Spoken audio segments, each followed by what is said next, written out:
Okay, this was supposed to be a quick little video, but then I got invested.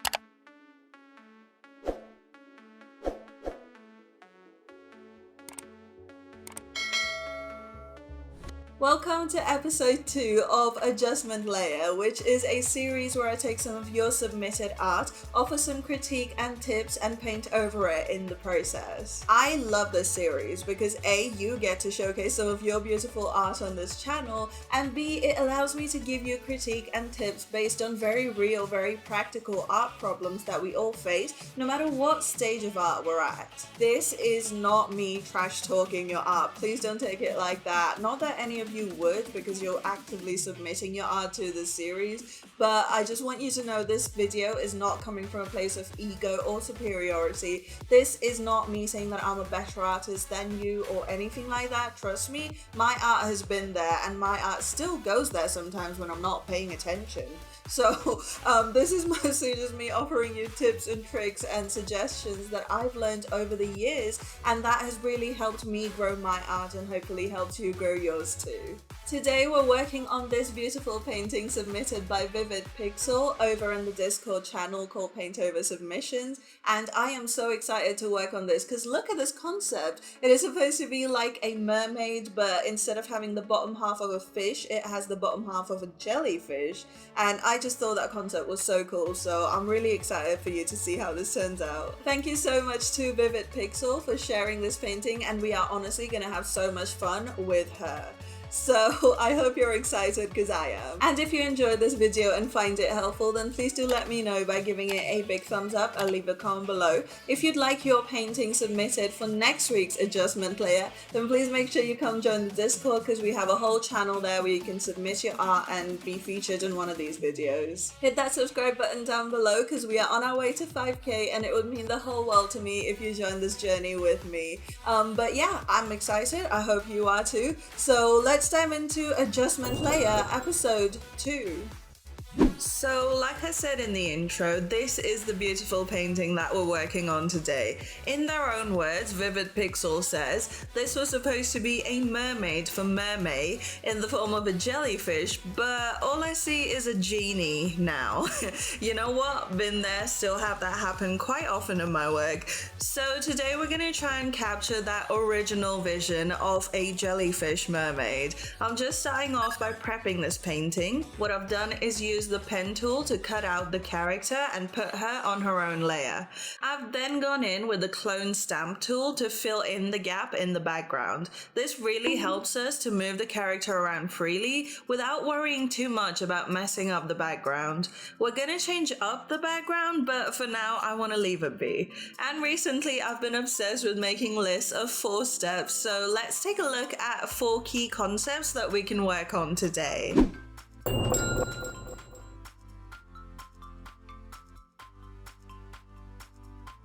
So first things first, we want the painting to be focused around this character.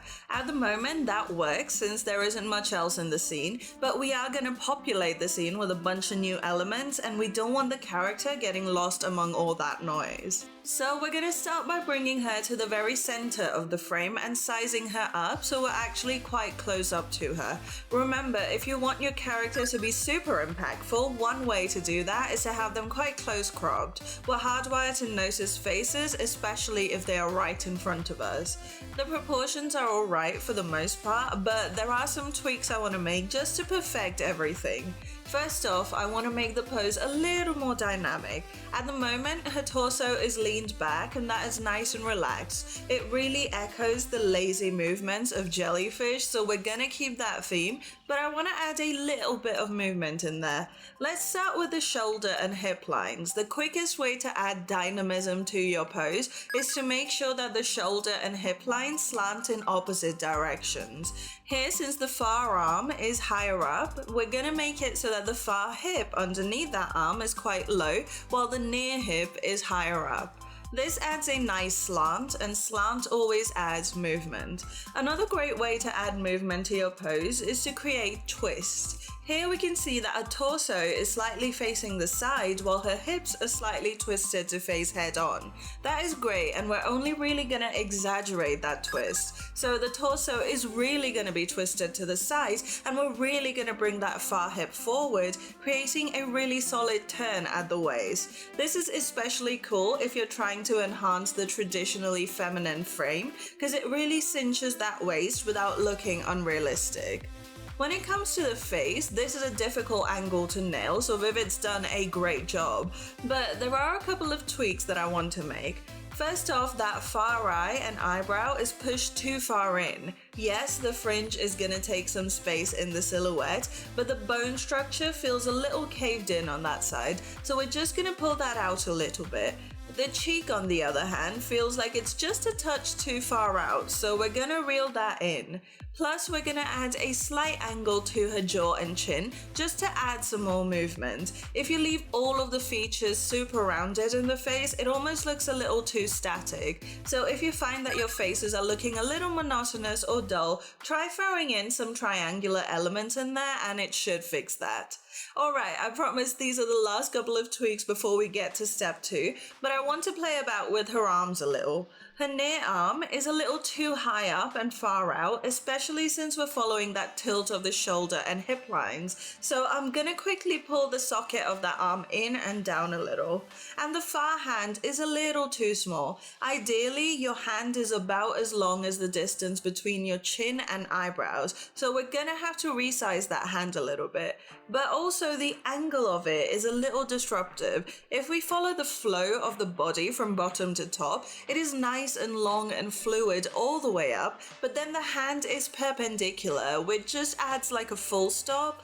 We don't want that, especially with an underwater creature. We want it to be nice and flowy and maintain a nice flow of energy. So I'm just gonna redo that hand and pose it so that it is following that line of flow rather than going against it. So with all of that done, here's what we have after step 1.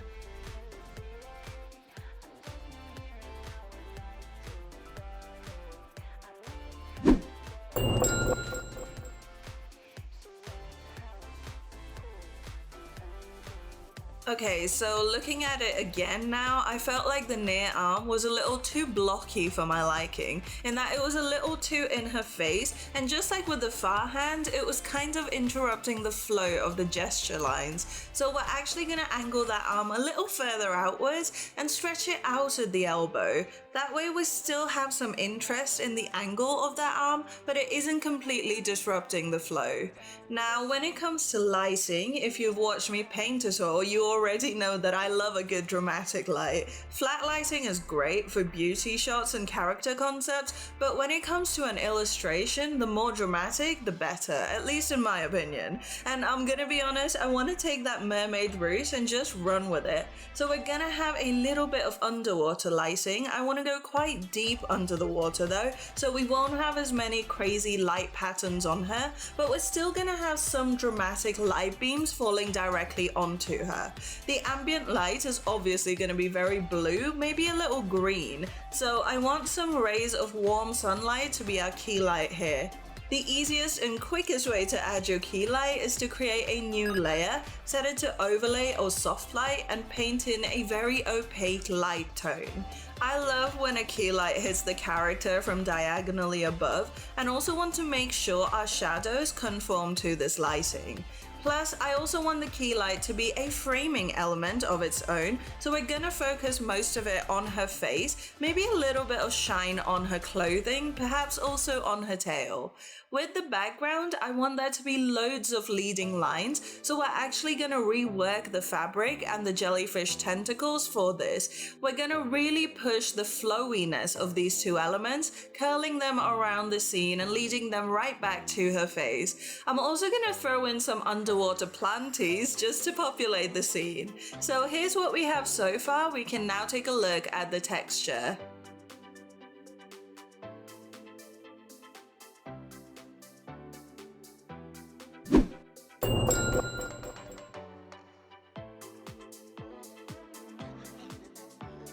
Okay, first of all, I love the variety of materials in the original painting. We have at least 5 colors of fabric. We have matte, silky, and metallic clothing, and we have a bunch of abstract tones in the tail. However, it all feels a little too bulky for her, especially since I'd imagine she'd want to be super streamlined as a swimmer, but I don't want to lose any of the layers of the fabric. So instead, we're actually gonna work with them instead of against them. Plus, we can really use all that extra fabric to enhance her silhouette.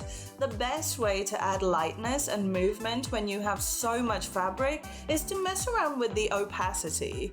The reason all of this looks bulky isn't because it's too much fabric, it's because all of it is super opaque. So here's a quick tutorial on how to make it translucent.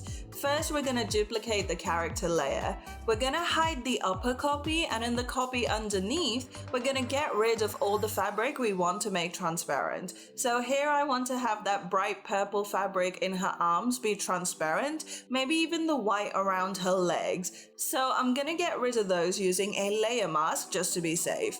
I'm then gonna apply that layer mask, and now on the same layer, I'm gonna start painting in some skin.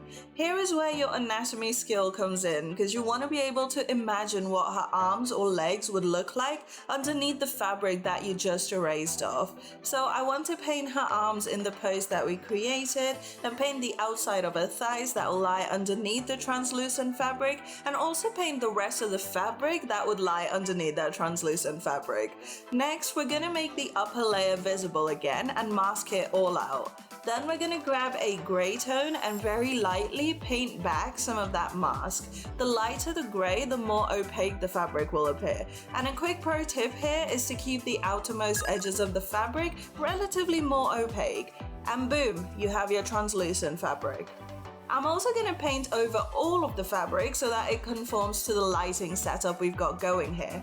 We definitely need to polish up the jellyfish part, so at this stage I had to use a few photo references to make sure that it looked believable. Honestly, you guys, there is no shame in using references for things you don't know how to paint. Hell, I also use references for things that I do know how to paint. If anything, you're really depriving yourself of quality if you refuse to use photo references where needed. Besides, the only way to learn to paint without reference is to start by painting with it. Thank you for coming to my TED Talk. I finally wanted to add a little bit of texture to the water and the leaves around her, so I've just quickly gone ahead and done that, again using several references. So let's now go ahead and add some final details and polish to this painting.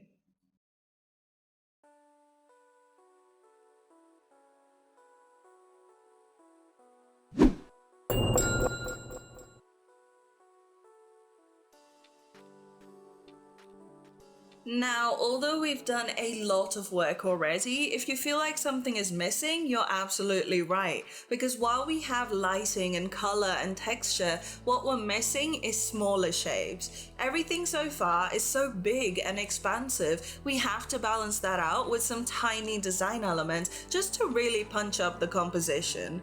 First off, I want to add a bit of photo texture to create a bit of design on some of the fabric. These are just some stock design elements, and I'm gonna place them on some of the fabric to try and make it look like it's been embroidered. I'd imagine mermaids favor a nice bit of vintage fashion, so I'm gonna go for some nice floral brocade. A cool tip is to make sure that at least 2 different pieces of fabric have the same pattern. That way the outfit looks like it all belongs together. This is kind of why we add translucent elements to both the top and the bottom of her outfit, because it makes it all fit in together. Where possible, add repetition to things like outfits and jewelry. Speaking of, let's give her some nice jewelry to add a bit of personality. Now, ever since the NYXU style study, I've been obsessed with adding those little sharp specular highlights to the jewelry, so I think we're gonna give her a nice little necklace, maybe some waistbands and some embellishments on the clothing itself. With those tiny details done, I want to create a little bit of depth in the scene, so I'm gonna selectively blur some of the elements in the painting. Her tentacles, for instance, can be blurred out as they go a little further back in the scene, making them look like they're long enough to go out of the focal length. I'm also going to apply the blur to the leaves, maybe even the lighting in the bag. If you really want to push the selective focus, you can also blur the elements that are closer to you, making it so that only the midground is in focus. And finally, I want to finish up with some rim light, especially rim light around her stray hair, to really add that extra little bit of movement. When it comes to magical characters, I love throwing in a bit of glitter with the color dodge enabled, just to add that tiny little bit of magic. And just to complete the scene, I'll add some floating specks of light, maybe even some tiny schools of fish swimming in the distance. The very final thing I like to do is mess around with the camera raw filter in Photoshop, just as an all-in-one filter to play with the color and geometry. And then I apply a bit of noise to tie the whole piece together, and that's it. We have officially finished a painting together.